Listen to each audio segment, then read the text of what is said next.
Muito bom dia, começamos agora o programa RF com você para todo o Brasil neste feriadão, né? 1º de maio, Dia do Trabalhador. Bom, tá curioso para saber o que vai ver hoje aqui, né? Então, olha só. No Dia do Trabalhador, um dado positivo. Aumentou o número de contratações com carteira assinada em março. Currículos mentirosos. O Brasil está no ranking entre os países com currículos com mais informações falsas. Intercâmbio para qualificação profissional aumenta entre os adultos. Atenção para as vagas de concursos públicos.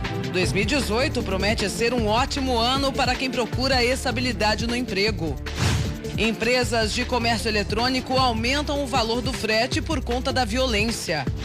E ainda falando sobre o Dia do Trabalho, vamos para Caruaru mostrar um vendedor que ganha clientela, digamos, no grito.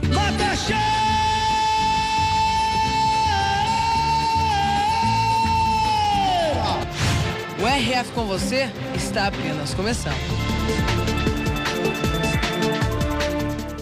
E daqui a pouco eu vou mostrar aqui no RF com você um assunto muito delicado. Você conhece os jovens da geração neném? Isso mesmo. Eles não estão nem aí. Não se preocupam com o futuro, não.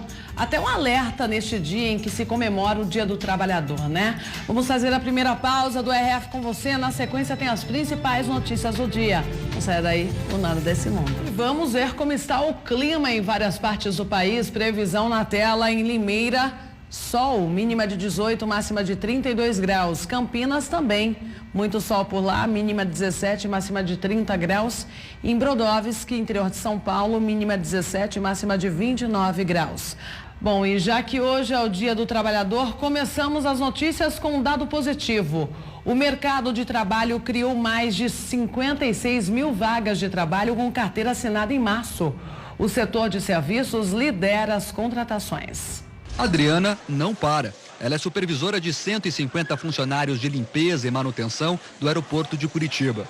Mas a rotina dela era bem menos agitada até bem pouco tempo atrás. Depois de 5 meses sem emprego, ela voltou agora ao trabalho. Na hora que eu consegui me recolocar no mercado de trabalho, para mim foi uma vitória. O trabalho que ela conseguiu faz parte do setor que mais empregou no mês de março, o de serviços. Foram mais de 57 mil vagas. A indústria foi a segunda a fazer mais contratações no mês passado. O destaque negativo foi para o setor de agropecuária. A queda foi grande, menos 17 mil postos com carteira assinada. Ainda assim, esse foi o melhor março para quem procura um emprego desde 2013. Um total de 56.151 vagas. Apesar do saldo positivo, os números também mostram que houve desaceleração nas vagas abertas nos últimos 3 meses. Foram cerca de 20 mil a menos em relação a janeiro. Mesmo assim, para os especialistas, o resultado é positivo. 3 das 5 regiões do país tiveram um aumento: Centro-Oeste, Sudeste e Sul. Adriana vê os números aqui do Paraná com esperança. O estado foi um dos 5 que mais empregaram. Olhando e trabalhando nesse ramo, hoje em dia a gente vê que está melhorando, as empresas estão contratando, está tendo trabalho para o pessoal, sim. Ainda falando sobre oportunidades de emprego, neste dia 1º de maio, os concursos públicos estão levando aí cada vez mais pessoas para as salas de aula. A notícia boa é que este ano devem ser criadas 150 mil vagas. Newton tem 45 anos e é administrador por formação. Depois de passar por longos períodos em empresas privadas, ficou desempregado, virou taxista. No fim do ano passado, resolveu voltar à sala de aula. Agora é concurseiro. Na verdade, o que me traz a fazer esse concurso é um sonho, né? Sempre de ter uma estabilidade, ser funcionário público. A tal estabilidade é o que atrai tanta gente para a carreira pública. Só neste cursinho preparatório em Salvador, são cerca de 700 alunos. 30% a mais que no ano passado. Nós temos pessoas que saíram da iniciativa privada e estão em busca de estabilidade, de outras oportunidades no mercado de trabalho, e pessoas que estão começando a vida profissional e optam pelo emprego público. 2018 deve ser o ano com um número recorde de editais e vagas para concursos públicos no Brasil. A previsão é da Associação Nacional de Proteção e Apoio ao Concurso Público. Segundo um estudo realizado pela instituição, devem ser abertas mais de 160 mil novas vagas nos governos federal, estadual e municipal, além dos 3 poderes e também nas autarquias e empresas mistas. Entre os concursos mais procurados estão o do Tribunal Regional do Trabalho, Polícia Rodoviária Federal, Polícia Federal e Secretaria da Fazenda. São também alguns dos que oferecem os melhores salários. Um auditor fiscal pode chegar a ganhar até R$19 mil por mês. Além do investimento financeiro, tem também o tempo. Hoje eu estudo em média de 12 horas por dia. E devem ter mudanças nos rótulos dos produtos que você encontra aí nas prateleiras. A intenção é facilitar a identificação do que está sendo comprado. No café da Luana não pode faltar aquele achocolatado. A mãe tenta dosar, mas os biscoitinhos e sucos industrializados também fazem parte da rotina da menina de 8 anos. O jeito é tentar escolher pela embalagem. O rótulo, as letras são muito pequenas e fica difícil você interpretar o que está escrito. Então, pela embalagem, você vê um integral, que seja mais saudável, uma coisa que você já conheça, que você acha que é bom. A Agência Nacional de Vigilância Sanitária estuda propostas para implementar um novo sistema de rótulos para produtos alimentícios. Quando a Cristina vai ao mercado, ela procura por inscrições saudáveis, como rico em nutrientes, e não consegue entender muito bem a composição descrita na embalagem. Ela não sabe, mas acaba levando para casa alimentos considerados ruins pelos nutricionistas. Os rótulos deveriam ser mais ilustrativos e menos técnicos, né, mostrando os ingredientes que poderiam ter mais malefícios à saúde quando em excesso: o sal, o açúcar e as gorduras. 3 propostas diferentes foram apresentadas. Uma da Associação Brasileira de Nutrologia, outra do Instituto Brasileiro de Defesa do Consumidor e a última da Associação das Indústrias de Alimentação. A Anvisa pode escolher um modelo ou mesclar as características. A ideia é o consumidor saber exatamente o que está levando. A nutricionista alerta sobre os artifícios da indústria para esconder os ingredientes, como o açúcar. Em relação ao biscoito, a gente até analisou ele, né? Ele pode até ter a questão de ser uma fonte de fruta, mas os primeiros ingredientes não são convidativos, né? São ingredientes que têm muito açúcar, muita gordura hidrogenada, então não pode ser considerado um alimento 100% natural, rico em frutas, né? A preocupação com a alimentação da Cristina é ainda maior com o netinho de 10 meses, por conta da idade. A aposentada ficou assustada quando descobriu pela nutricionista que os produtos que ele come não são saudáveis. Eu me sinto, às vezes, muito perdida, porque você não tem a certeza do que você está comprando.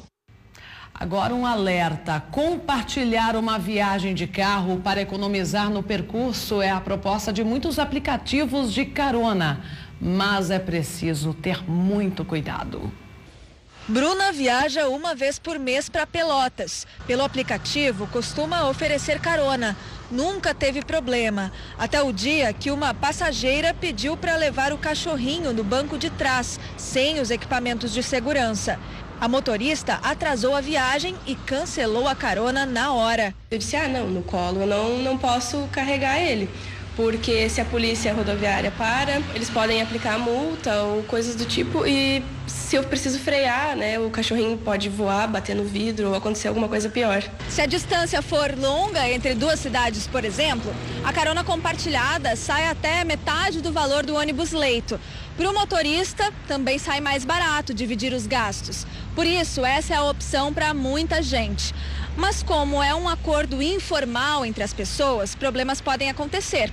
Um desentendimento entre quem dirige, quem vai na carona, ou até má conduta no trânsito. Dependendo da situação, o caso pode até ser levado à justiça. O presidente da Associação Nacional de Defesa do Consumidor diz que a carona é considerada relação de consumo, se houver dinheiro envolvido, e pode gerar uma ação de danos materiais ou morais. Essa pessoa que está disponibilizando o serviço em troca de uma remuneração, ela realmente tem o dever de prestar e vai responder por qualquer problema que ocorra, algum equívoco na prestação desse serviço.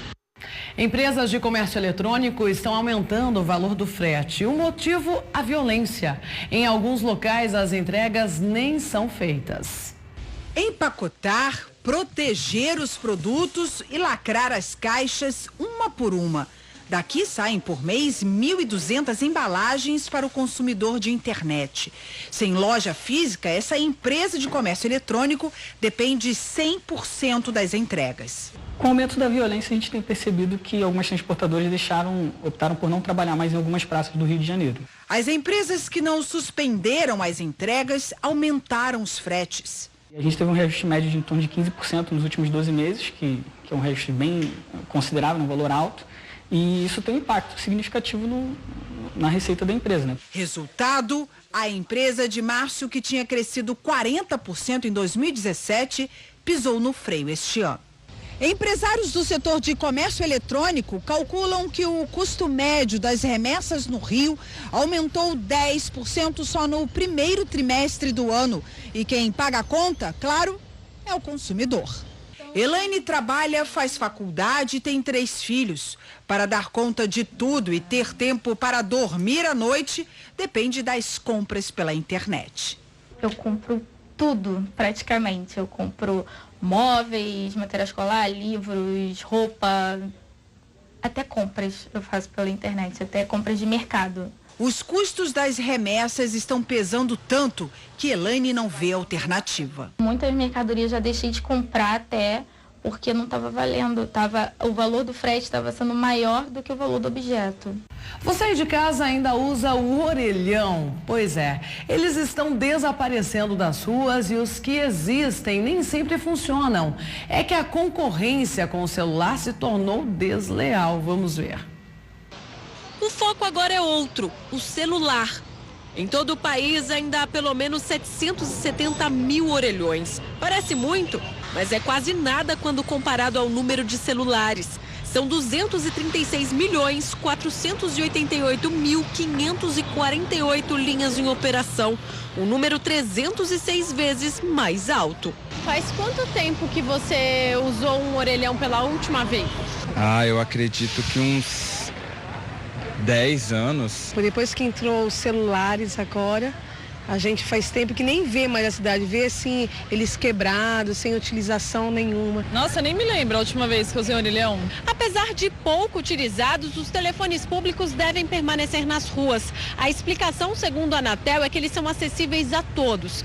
Mas se a intenção é facilitar a comunicação, eles deveriam estar funcionando. Só que isso dificilmente acontece. Nós andamos 700 metros pela Paulista, uma das avenidas mais importantes da capital paulista e também do país. Encontramos 7 aparelhos, apenas 2 funcionando. Erson não conseguiu fazer a ligação que precisava pelo celular. Ele tentou pelo orelhão, mas precisou insistir muito. Difícil encontrar um que funciona. Quantos que você teve que procurar?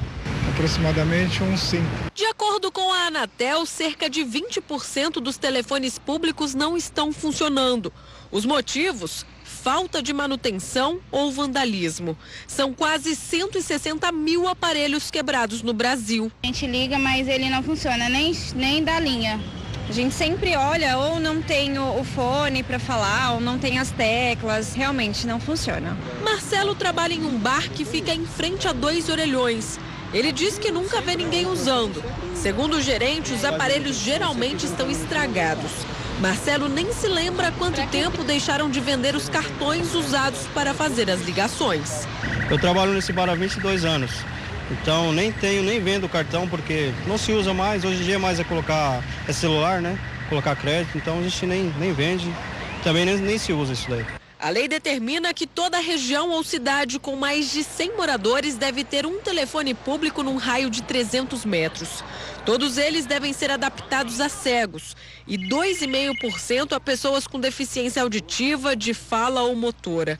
A concessionária que não cumpre a regra tem como multa liberar os telefonemas de todos os orelhões instalados. Na região norte e nordeste, desde 1º de abril já é possível ligar de graça dos telefones públicos de 12 estados.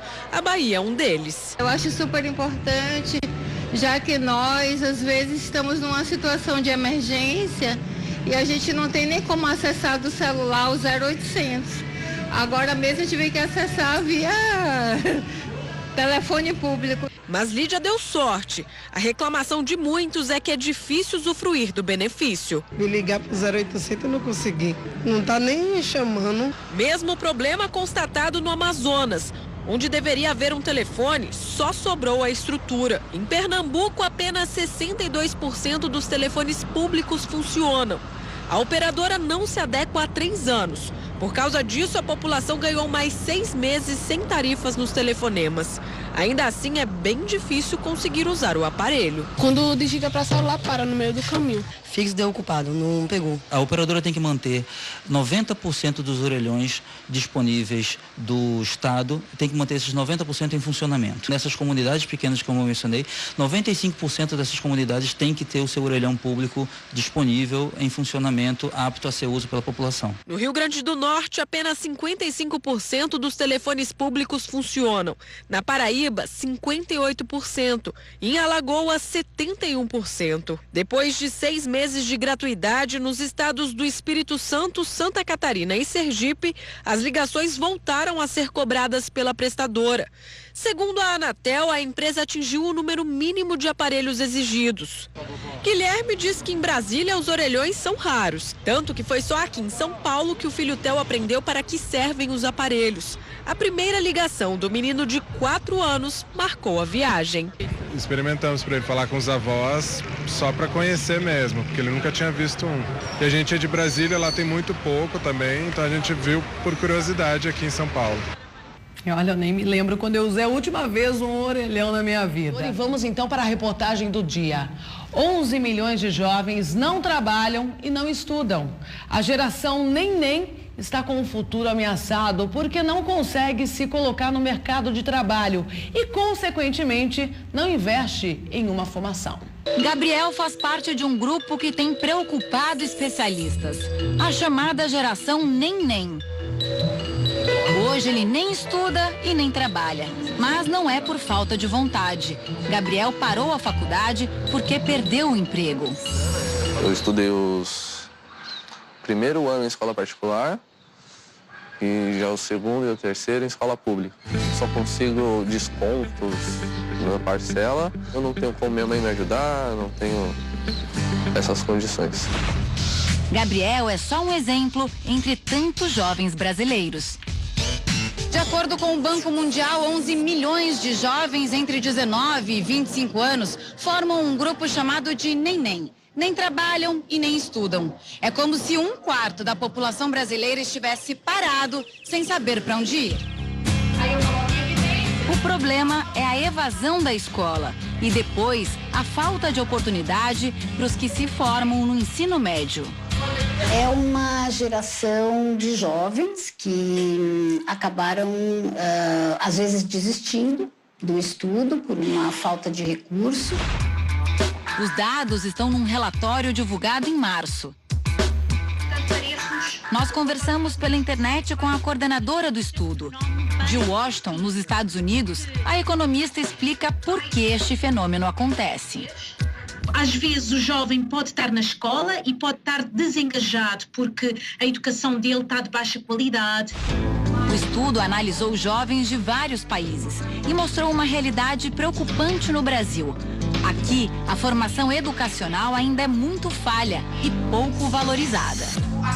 Nós olhamos para várias economias, o Brasil, a Turquia, a China, a Malásia, Chile, São países que têm, ao longo dos últimos 30 anos, tido taxas de investimento em educação muito diferentes. E o Brasil é o único país desta amostra onde aumentos do anos de escolaridade da população não se associam ao aumento da produtividade do trabalho.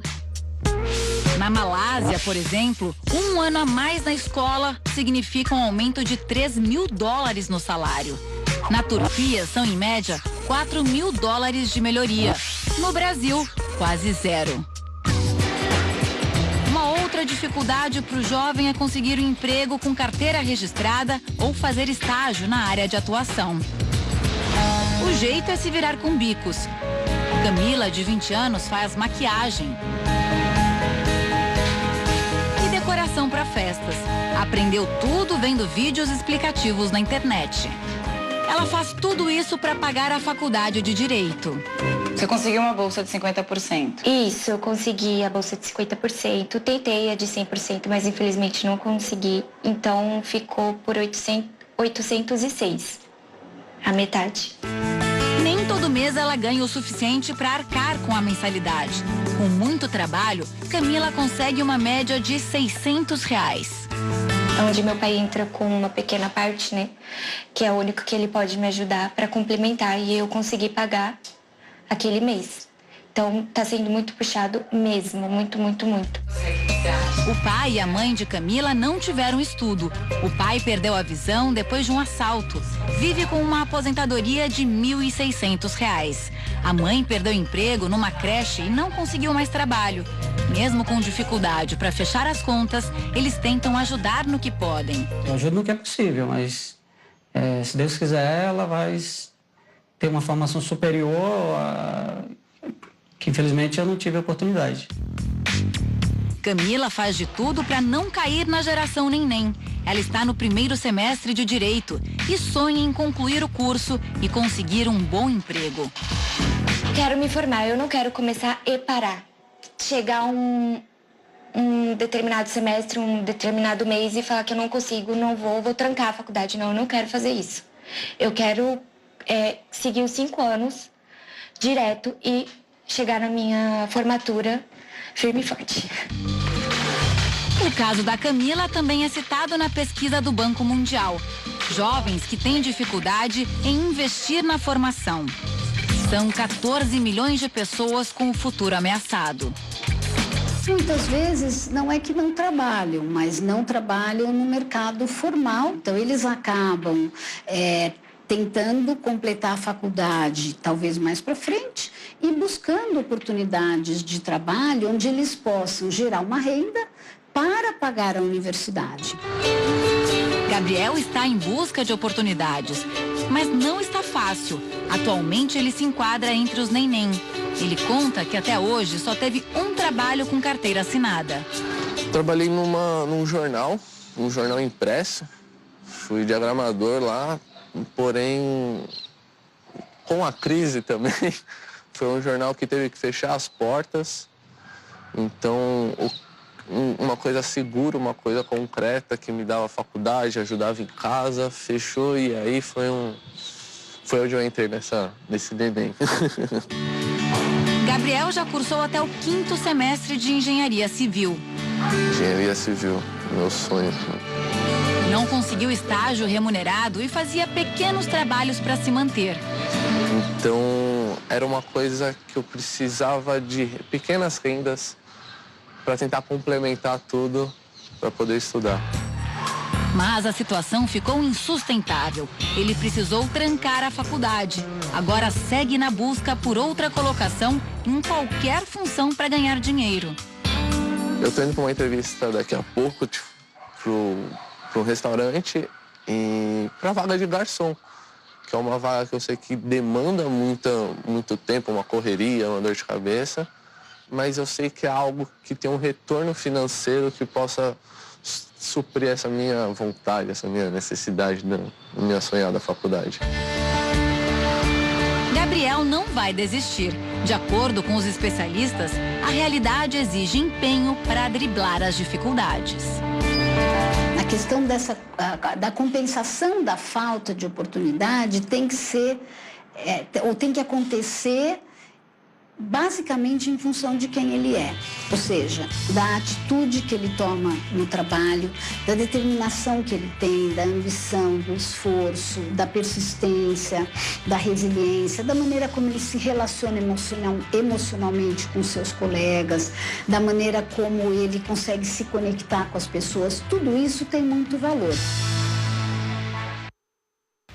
Agora, um outro dado preocupante. Na busca pelo emprego, que muitas vezes está difícil, né? Muitos jovens mentem na hora de fazer o currículo. Uma pesquisa coloca o Brasil como o terceiro país com currículos mais mentirosos do mundo. Tem currículo com até 75% das informações incorretas. O currículo é o primeiro contato da empresa contratante com o candidato a uma vaga no mercado de trabalho. Aquela frase que a primeira imagem é a que fica, ela é bem relevante nesse sentido, até porque as empresas elas estão recebendo vários currículos para um processo seletivo. Uma pesquisa realizada recentemente mapeou a percepção de mais de 2.500 diretores em 10 países. Os dados revelaram que 75% dos 303 diretores brasileiros entrevistados já excluíram candidatos do processo de avaliação após detectarem dados supervalorizados em seus currículos. Tem alguma mentira no currículo?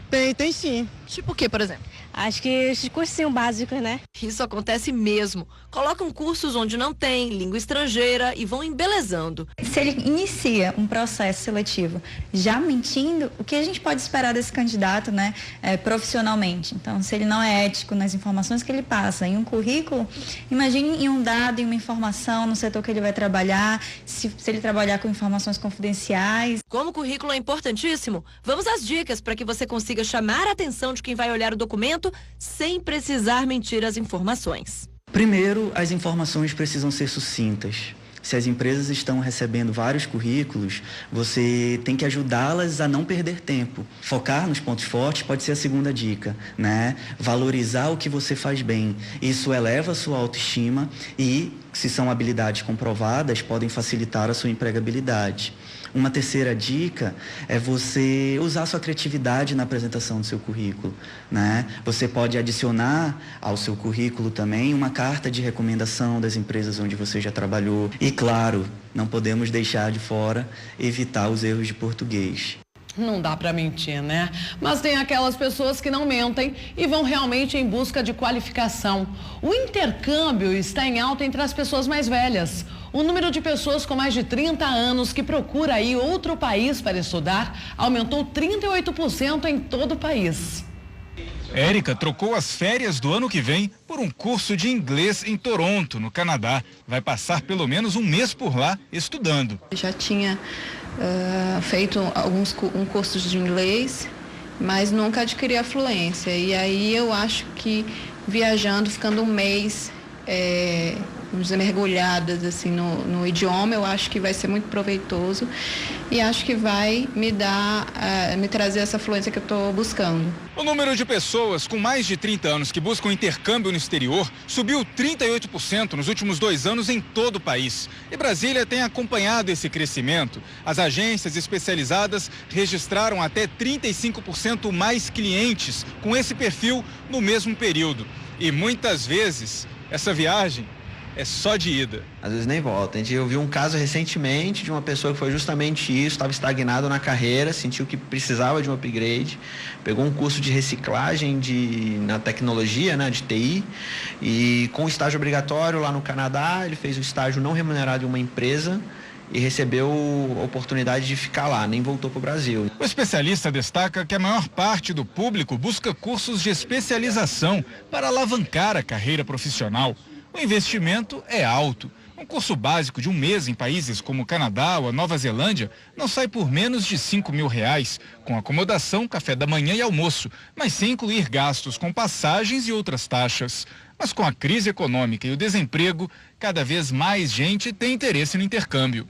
O curso no exterior tem aumentado isso também, não só as pessoas que estão no mercado de trabalho, que vão buscar para melhorar, para não ter esse risco de perder a carreira, mas muita gente que teve, né, a rescisão, saiu do trabalho, pega esse dinheiro para investir na carreira, para buscar novas oportunidades. É um momento que a gente está vivendo realmente de muita instabilidade, muita empresa fechando, muita pessoa sendo mandada embora, então as pessoas estão realmente buscando novas oportunidades. Bom, e sabe o que você vai ver daqui a pouquinho comigo aqui? Vamos continuar falando de trabalho, né? Tem gente que não se qualificou profissionalmente, mas que faz muito sucesso, viu? Vamos conhecer o Jair da Macaxeira, lá de Caruaru. E ele tem um estilo próprio para vender a raiz, viu? Dá só uma espiada. Macaxeira!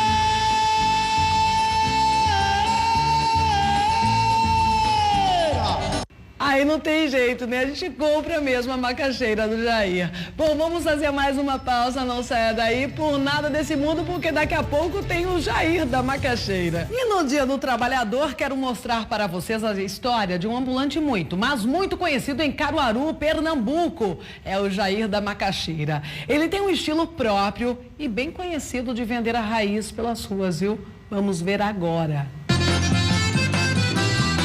Estamos em Caruaru, Pernambuco. Cidade que tem a maior, mais famosa, mais divertida festa junina de Pernambuco. E pela macaxeira da terra. Se você não sabe o que é macaxeira, pode chamar de mandioca ou de aipim. Em Caruaru, quem mais entende dessa raiz é ele, o Jair da Macaxeira. Ele não só colhe, como também vende. Ele não só vende, como também criou um estilo próprio. Vamos conhecer agora a história do homem do chapeuzão que ficou famoso na cidade. Vem cá, Maga. Como é que é ele? Ele é um cara espontâneo, sempre tá passando por aqui. E o formato dele vender a macaxeira é único. Como é que é? Gritando, é. O grito do Jair da Macaxeira é famoso. Agora me diz, como é que ele vende macaxeira? Olha a macaxeira! Macaxeira, macaxeira! Eu acho que dá pra melhorar, viu, meu querido? Rapaz, eu vou ligar o botãozinho aqui, ó. Cadê? Macaxeira, macaxeira! Olha a macaxeira, babão! Além do grito, o Jair da Macaxeira tem outra marca registrada, na cabeça. O chapéu grande, chapéu mexicano. Agora tu acha que é estilo, é bonitão ele? É lindo. Fica no estilo. Fica no estilo, fica gatão. Dizem que a macaxeira do Jair tem algo que as outras não têm. A macaxeira é boa, um ano de garantia. Botar no fogo, cozinha, viu? E é, um ano de garantia, Macaxeira com um ano de garantia. Ah, essa eu quero ver. Afinal, onde está o Jair da Macaxeira? Mas isso já era hora para ele estar por aqui, dando os gritinhos dele, vendendo a macaxeira dele. Aí ele grita aí para todo mundo, olha a macaxeira. Aí, pronto, acaba ele chegar aí. Você chegou, cadê os gritos, rapaz? Achei que eu ouvi uns gritos. Cadê? Menino, tu dá uns gritos mesmo, hein? Dou os gritos. Vamos embora. Quer que eu dou o primeiro?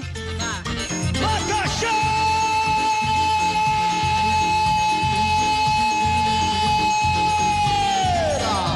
Um ano de garantia, a melhor macaxeira do mundo, vendida de Caruaru nessa cidade maravilhosa.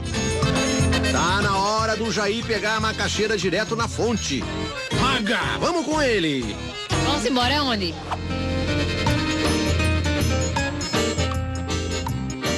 Todos os dias, Jair vai buscar macaxeiras fresquinhas para vender na cidade. O chapéu grande é o amigo inseparável.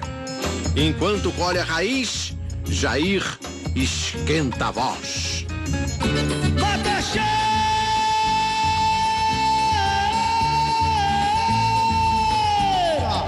Um ano de garantia! A melhor macaxeira do mundo! Macaxeira! Ela não cozinha, ela derrete, ela desmancha, ela se amostra. Garantia de um ano. Black Friday! Se amostra. Como é que é? Black Friday! Ah, entendi. Ele disse Black Friday. A famosa promoção que agita o comércio uma vez por ano. Nem é época de Black Friday, mas o Jair da Macaxeira também baixa o preço do produto. Vale tudo para vender mais. Sábado, domingo, sexta-feira. E sabe de quem o Jair é fã? Canta também, Juju Bibi. Oh, oh, oh, oh, oh. Pam, pam, pam. Oh, oh, oh, oh. Biofaron. I know you care. Just shout whenever, and I'll be there. É, Maga. O Jair da Macaxeira é fã de Justin Bieber.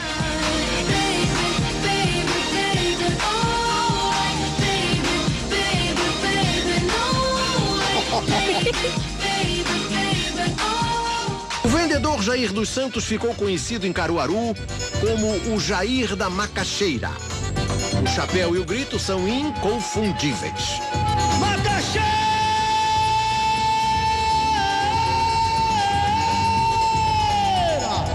Um ano de garantia! A melhor macaxeira do mundo! Ela não cozinha, ela derrete, ela desmancha, ela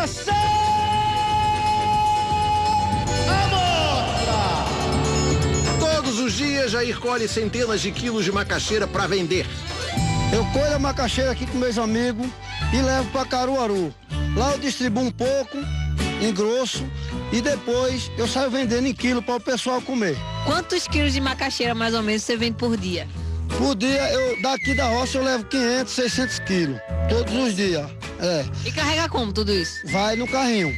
Aí lá no centro eu vou pro carro de mão, né? Vender pro povo, gritando. A Maga gostou do trabalho na colheita e quis aprender a técnica.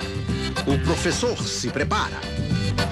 Vai fazer o quê? Diga aí. Vai murchar? Murchar a barriga pra eu ficar mais sexy. Peraí, é só puxar aqui, faça nesse, por ver. Aí eu faço no outro. Ah, é fácil. Acabou-se. Aí aqui. Deixa eu então. Segura aqui. Só puxar, né? Só puxar. Lá, balançando. E saiu bonito. Levanta pra cima. Aí, ó. Arrasei. Arrasou. Erra pra mim. É. Essa é o dela. Olha ela fugindo com a mandioca. Pega, gente. Maga, minha filha, volte, volte. Ajude o Jair. Tá na hora de vender macaxeira na cidade. Então agora tá tudo certo, vamos embora vender? Tudo certo, agora a gente vai pra Caruaru vender a macaxeira lá. Eu e a Amanda vai vender macaxeira hoje. Vamos embora então, vamos de volta. Partiu! Antes de vender nas ruas, o Jair abastece os mercadinhos da região. Então aqui é o primeiro ponto. Tá, dê aí. Vamos embora, vamos ajudar. Meu Deus do céu, deixa eu... Peraí, segura aqui. Eu sou forte, Rafael Mário, segure.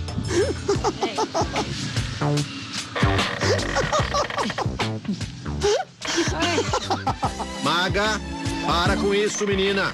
O saco é muito pesado. Tem quantos quilos aqui, hein? Hortifruti, 30 quilos. Meu Deus do céu.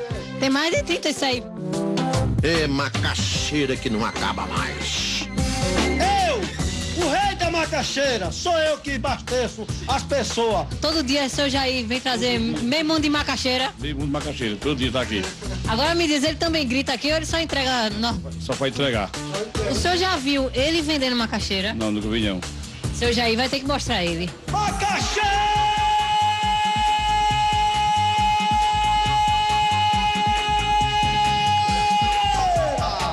A melhor macaxeira do mundo, garantida de um ano. Ela não cozinha ou derrete, ela desmancha, ela amostra. Se amostra é sinônimo de francês. Se amostra. Se amostra em francês. E aí, o que é que você achou? Juiz não, pai. Tem juiz não? Vai botar ele pra vender macaxeira aqui na frente, Minha não? porta não. Não, tu acha que vai assustar os clientes? Não assusta. Macaxeira!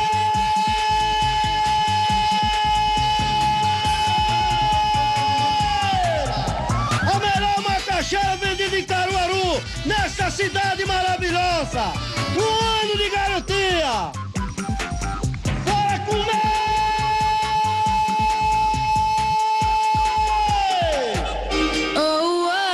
Depois do comercial, uma musiquinha em inglês para relaxar.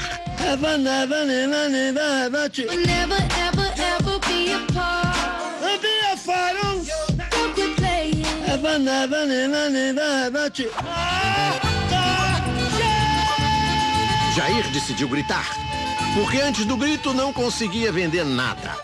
Eu passava assim, com aquele pouquinho de macaxeira, andava o dia todo e ninguém não chamava atenção em nada. Há 17 anos, ele percorre as ruas com um carrinho de mão carregado. A Maga também quer vender. Agora me ensine. Macaxeira!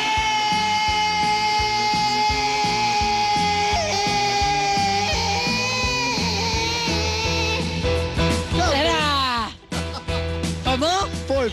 Então vamos embora, eu já tô pronta. Oi! Macaxeira!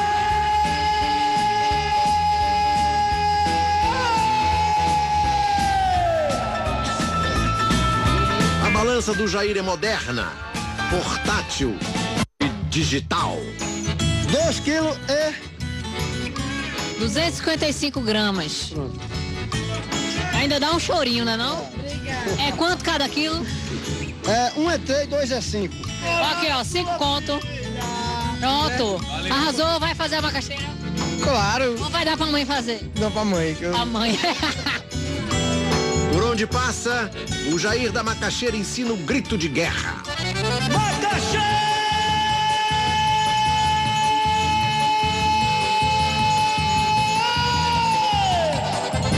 A melhor macaxeira do mundo, vai, Salema. Sabe, eu quero ver. Vai. Olha a macaxeira!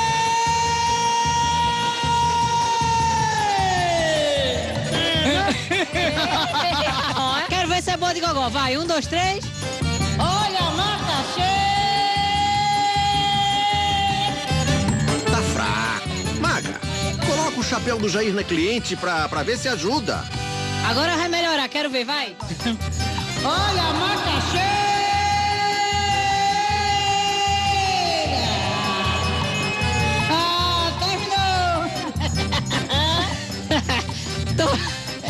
Tô vendo que a força é do chapéu mesmo, viu? Depois de um dia de trabalho, a Maga quis dar um presente para o homem do chapelão. Ó, esse aqui, ó. Esse aqui vai ficar bonito. Veja aí. Ó, esse aqui gostei, mas eu não sou. Aqui, ó. Mas, rapaz, não é possível que você não gosta de nenhum desses pra dar uma mudada? Não gostei. Não dá. Esse aqui, ó. Bem cangaceiro. Maga, não adianta. Não adianta. O Jair não gostou de nenhum chapéu. Vai ficar com o dele mesmo. Aproveite então e compre um pra você. Aprovada para vender macaxeira comigo em Caruaru e todo o território nacional. Então vamos embora.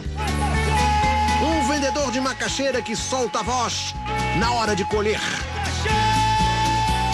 E na hora de vender, é o Jair da macaxeira que nós achamos em Caruaru, Pernambuco. Um beijo para o Jair. Bom, vamos fazer mais uma pausa, não saia daí por nada desse mundo. Mulheres que sofrem a perda de várias gestações estão recorrendo a um método diferente para conseguir levar a gravidez até o fim. Elas conseguem realizar o sonho de ser mãe após um procedimento delicado. Tamara, Elisiane e Vanessa. Mulheres com o mesmo sonho, ser mãe. Mas que também tiveram em comum um problema de saúde que gerou perda e dor. Elas não conseguiram levar as primeiras gestações até o fim. Tamara ficou grávida ainda adolescente e enfrentou uma série de complicações. Minha primeira gestação, eu tinha 16 anos. E aí, com 24 semanas, eu fui internada com dilatação total. E minha filha nasceu de 24 semanas, 6 meses. E resistiu só 2 dias na UTI. Aí, o diagnóstico que eu tive, porque é muito nova, pode acontecer. Não tive nenhum diagnóstico preciso. Quando ela engravidou pela segunda vez, aos 23 anos, os médicos diziam que o problema não iria se repetir. Aí, com 23 semanas de gestação, começou a acontecer tudo de novo. Eu já estava com dilatação, Aí o médico me deu o diagnóstico de insuficiência istmo-cervical. A insuficiência istmo-cervical atinge em média 1 em cada 1000 mulheres. Este problema se caracteriza pelo enfraquecimento do colo do útero, que perde a capacidade de suportar o peso do bebê. A partir do 4º ou 5º mês de gestação, o colo do útero começa a se abrir lentamente. Em alguns dias ou semanas, a bolsa da gestante começa a descer, como se fosse um parto normal. Muitas vezes, a mulher só percebe o que aconteceu quando o nenê está quase nascendo prematuramente, pois o processo é indolor. Tamara perdeu o segundo bebê. 5 meses depois, uma terceira tentativa e novos problemas. Os médicos recomendaram um procedimento cirúrgico, a chamada cerclagem vaginal. Nada mais é do que você fechar o colo do útero com 2 pontos bem resistentes. É um procedimento simples, a paciente precisa estar hospitalizada e tem uma eficácia muito alta. Então, as pacientes que vinham perdendo, eles têm 85% de chance, 80% de chance de sucesso com esse procedimento. Hoje em dia, a gente preconiza a cerclagem dupla. O que é uma cerclagem dupla? São 2 fios. Então, é uma segurança. Se um fio soltar, o outro fio sustenta. E o fato de ter 2 fiozinhos também melhora a sustentação do colo do útero. Mas o procedimento não deu certo para a Tamara. Com 20 semanas de gestação, ela foi internada com dilatação total e perdeu o bebê mais uma vez. Foram 3 perdas. Primeiro eu perdi a Manuela, depois o Enzo e depois a Valentina. Então, foram 3 filhos. E foram gestações muito aguardadas, né? A vontade de ser mãe falou mais alto. Tamara decidiu tentar novamente. Antes, enfrentou um outro procedimento, a chamada cerclagem chiródica, por via abdominal. Diferentemente das cerclagens simples e duplas, este procedimento é feito mais para cima, na altura do orifício interno do útero. O fio é amarrado bem forte para impedir que o colo se abra quando o bebê começar a ganhar peso. Pode ser feita antes da mulher engravidar ou já com a gestação em andamento. O corte é parecido com o de uma cesárea. Foi muito emocionante quando o médico, ele terminou o procedimento e ele me procurou ali do lado dela e falou, foi tudo ok, sua filha está bem. E o procedimento da cirurgia foi feito com sucesso. O procedimento deu certo e a gravidez de Tamara também. Sofia nasceu com 37 semanas. Hoje está com 8 meses. Foi muito difícil ter ela. Dedicação. Foi uma luta mesmo, ela é um milagre. Cada dia da gestação dela foi uma vitória. A gente comemorava toda semana. Muito feliz com ela. Guerreiras aí? É. As duas? Sim, muito. Muito forte as duas. É essa emoção que Elisiane e Matias esperam sentir em algumas semanas. Eles aguardam o nascimento de Theo, o primeiro filho do casal, depois de também enfrentarem algumas perdas.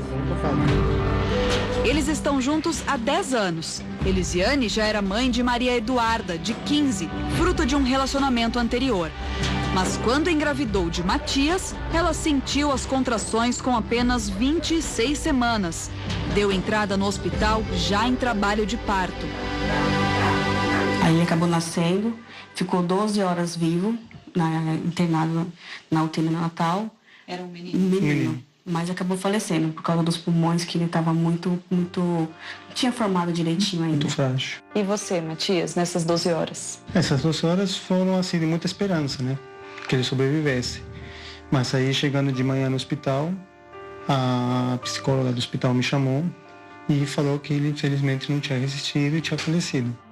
Elisiane passou a investigar as causas para ter perdido o bebê. Ela não tinha nenhum problema anterior no colo do útero. Passei com o médico, né, que eu estava fazendo pré-natal, ele falou assim que os exames que o hospital me deu certinho não tinha infecção, não tinha nada que desencadeasse um trabalho de parto prematuro, porque até então eles achavam que eu tinha tido alguma infecção que podia ter ocorrido, não teve nada. E ficou por isso mesmo. 2 anos depois, tentaram mais uma vez. Elisiane fez a cerclagem vaginal por precaução. Fiz a cerclagem, tudo perfeito, com 25 semanas, a mesma coisa. Começou a me dar contração, me internaram. Ainda fiquei 5 dias internado no hospital. Tentando segurar. Tentando segurar. Automaticamente. O bebê não resistiu. Dessa vez, Elisiane foi diagnosticada com útero flácido. O que é útero flácido? Além da ICC, você também tem o colo flácido, que muitas também junto tem. Tá bom. Qual é o próximo procedimento? Se acaso você voltar a ficar grávida, vamos fazer a dupla. Tá. O que é a dupla, doutor? Aí é o ponto mais reforçado. Elisiane fez a cerclagem dupla. Estava tudo certo e os exames perfeitos. E ela em repouso absoluto. Mas com 26 semanas de gestação, Elisiane entrou em trabalho de parto de novo. O bebê sobreviveu apenas algumas horas. A saída para Elisiane foi fazer a cerclagem abdominal. A cerclagem Schrödinger é oferecida no Sistema Único de Saúde, mas a fila é grande. Muitas mulheres passam anos à espera. Vanessa descobriu a técnica pela internet depois de perder 3 bebês. Na primeira gestação, ela conta que só sentiu uma cólica leve, como se estivesse com vontade de ir ao banheiro. Ela estava grávida de 22 semanas do primeiro filho. O bebê de Vanessa morreu horas depois e ela foi diagnosticada com a insuficiência istmo-cervical. Como que você reagiu? Muito assustada, muito perdida, porque não imaginava que existia esse problema. Nas 2 gestações seguintes, em 2008 e 2009, ela tentou a cerclagem simples e também a dupla, mas não adiantou. Teve partos prematuros novamente e perdeu mais 2 filhos. Ficou tão abalada que quase desistiu de engravidar. Depois da terceira, ela falou, bom, não quero mais. Não vou mais passar por esse sofrimento, não tenho força para prosseguir com esse objetivo. Até descobrir a insuficiência istmo-cervical, as mães sempre passam por uma ou mais gestações mal sucedidas. Isso porque não é comum fazer exames específicos para detectar o problema se não houver histórico de pelo menos um parto prematuro. Às vezes é ainda pior. Há mulheres que perdem vários bebês saudáveis sem que os médicos desconfiem da doença. É a falta de estar atento para o diagnóstico, é não perceber que existe o problema.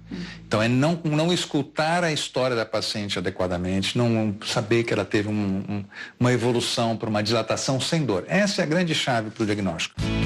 As pacientes apelidaram a cerclagem Schrödinger de cerclagem definitiva, porque ela não precisa ser desfeita após o parto. Vanessa ainda está com a cerclagem 6 anos após dar à luz Vitória. A menina nasceu de 38 semanas em maio de 2011. Nossa, é uma sensação maravilhosa, né? A gente tem medo de acreditar que aquele momento é real. Porque a gente passa por tanto sofrimento, por tanto choro, aí vem o choro de alegria, né? É um momento de felicidade, de mostrar para todo mundo, olha, eu consegui. Deu certo. Deu certo, olha, vale a pena. Uma situação que tem crescido no Brasil, mas que tem prós e contras. A reprodução tardia. São mulheres que têm filhos com cada vez mais idade. Vamos ver, então, as vantagens e desvantagens. Ela queria tanto ser mãe que agora são 2 motivos para comemorar. Estas são as imagens dos primeiros ultrassons dos bebês Henrico e Helena. Dizem que quando a gente quer muito, os filhos são bem levados, né? Aos 42 anos, Ana Paula está no 4º mês de gestação. Foi um caminho longo até aqui. 3 anos e meio de tentativas, 13 estimulações de ovulação e 6 implantes de embriões. Ela começou a tentar engravidar aos 38 anos. Para o relógio biológico, uma idade considerada avançada. A gente demorou para decidir que a gente queria filho por conta dessa vida moderna. Os 2 trabalhavam e a gente trabalhava muito. Então a gente foi postergando. E quando a gente percebeu, eu já estava com 38, quase 39 anos, e aí a gente falou, não, é agora ou nunca. Esse é um problema da sociedade atual. Segundo o IBGE, em 1991, a idade média das mães ao terem o primeiro filho no Brasil era de 25 anos. Em 1995, a média subiu para 28. Em 2012, o último ano em que foi feita essa pesquisa, as mulheres se tornavam mães aos 31 anos aproximadamente. A mulher deixou para engravidar mais tarde, só que ela nasce com todo estoque de óvulos e esse estoque então ele vai diminuindo e vai perdendo também quantidade e qualidade. E por isso as mulheres devem ficar sempre atentas ao relógio biológico. A chance de gravidez vai diminuindo, principalmente a partir dos 35 anos. A taxa de fertilidade diminui com o passar dos anos. Especialistas em reprodução dizem que aos 30 anos, as chances de gravidez são de 20% a cada mês de tentativa. Aos 35, 16%. Aos 40 anos, 7%. Fora que a qualidade do óvulo também preocupa. Em gestações de mulheres com 30 anos, 1 em cada 900 bebês nasce com síndrome de Down. Aos 40, esse índice sobe para 1 em cada 400 crianças.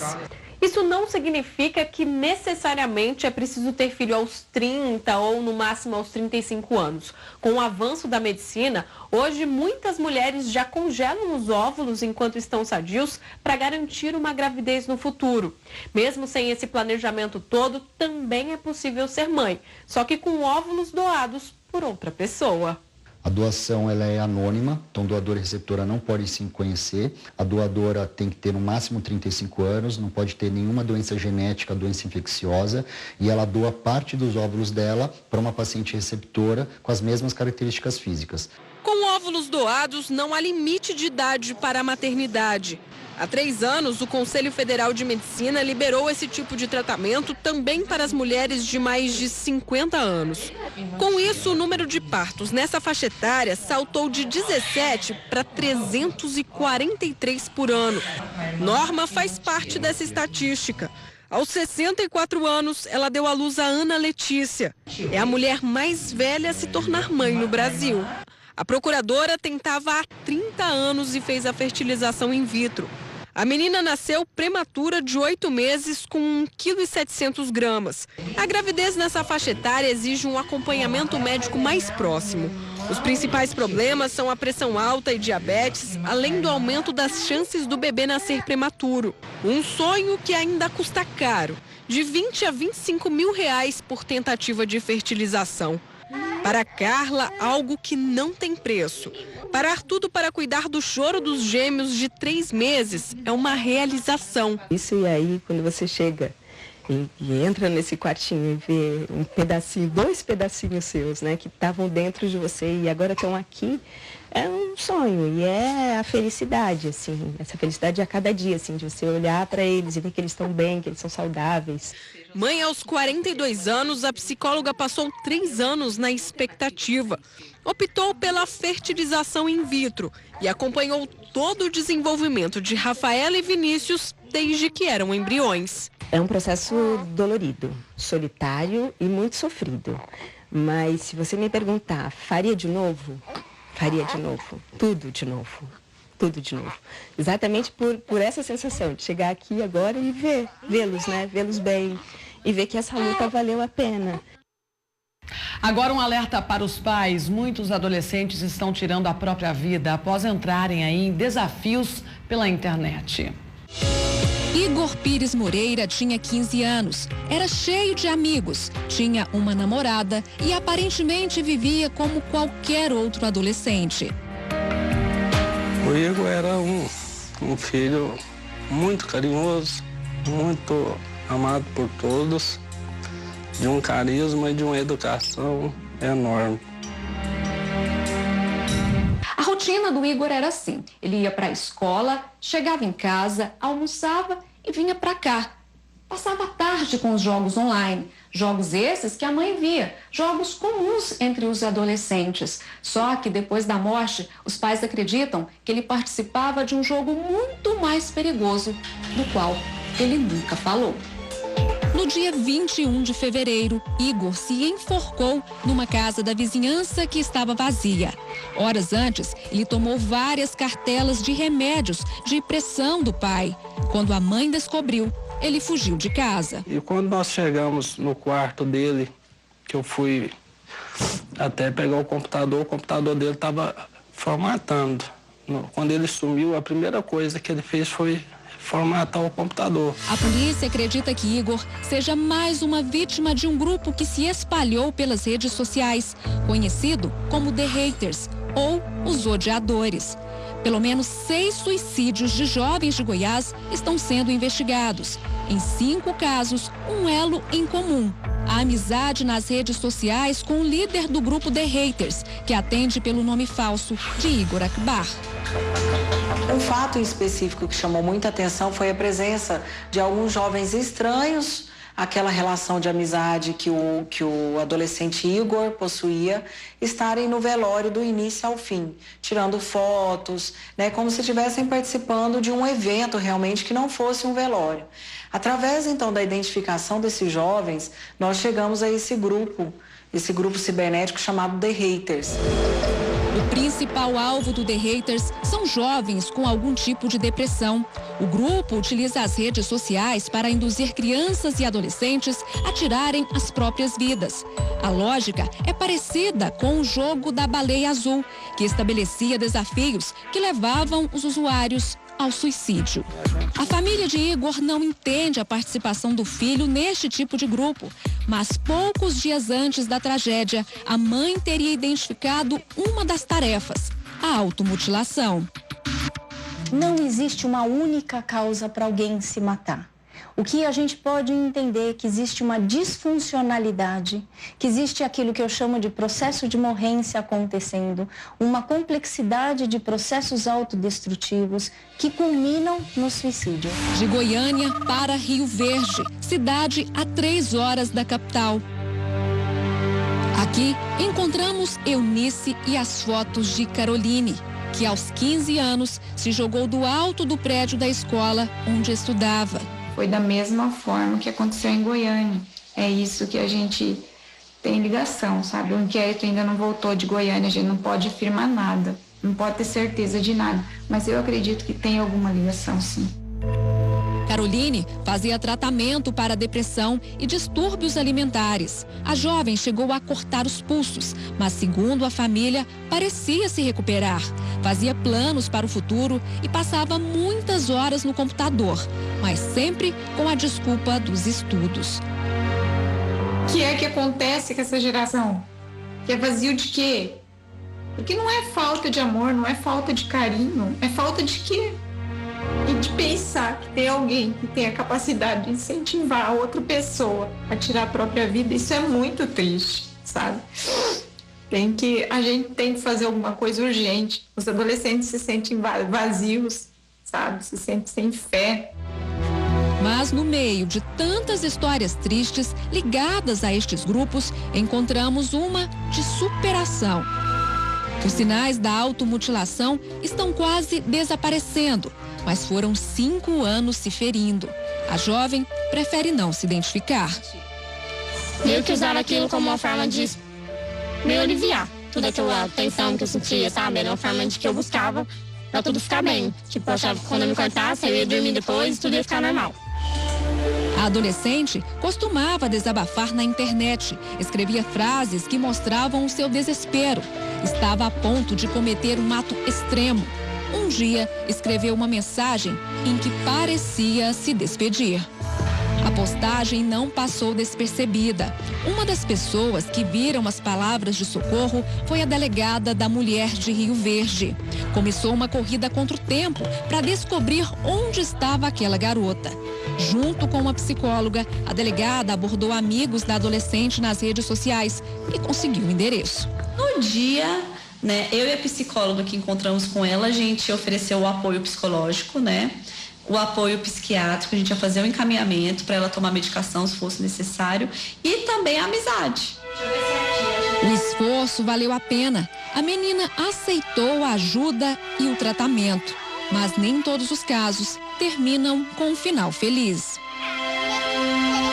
O que ninguém explica é o que faz alguém estimular outra pessoa a se matar.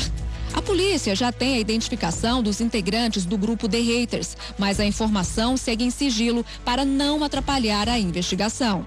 Indução ou auxílio ao suicídio é crime, com penas que variam de 2 a 6 anos de prisão. E pode ser duplicada se a vítima for adolescente. Quem perdeu os filhos espera que outras famílias não passem pela mesma dor. Tem que estar de olho aí nos filhos, né? E o RF com você fica por aqui. Ótimo finalzinho aí de tarde. Curtam o feriado. Beijão e parabéns para você, trabalhador.